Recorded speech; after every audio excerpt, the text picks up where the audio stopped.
this whole thing with our boy Kenny Griffin and Citadel and Robinhood collusion just keeps better and better day after day. Because in a new article that just popped today, there is an interview where Ken Griffin is actually telling MarketWatch that this whole thing about Citadel colluding with Robinhood and was the origin of the buy button being removed in January, it's a whole freaking bad comedy joke.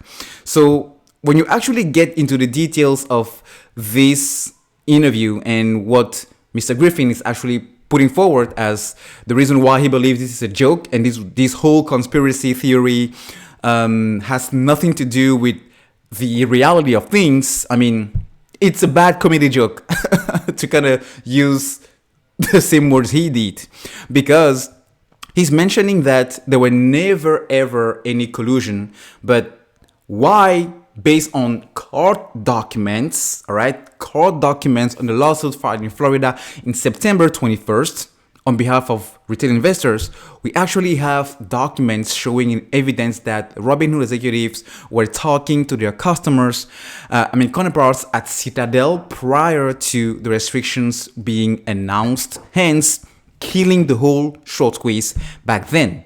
So when you tie these to the whole hearing in front of Congress in February, why in the heck Mr. Griffin did not mention this communication taking place when asked by a fellow congressman if there were any communication taking place prior to the event of the buy button being removed. And he said, let me be perfectly clear. Absolutely not. So first flaw there, boom, first flag. Second, when you get into what he's mentioning about payment for order flow.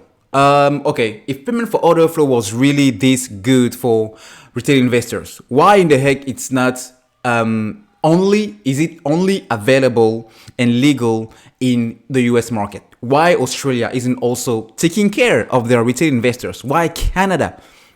Why Europe are not taking care of their retail investors, which I believe people are also have the ability to buy stocks, invest in the market through apps. All right. So just to say, boom, another red flag. That's two. Now getting to the third one.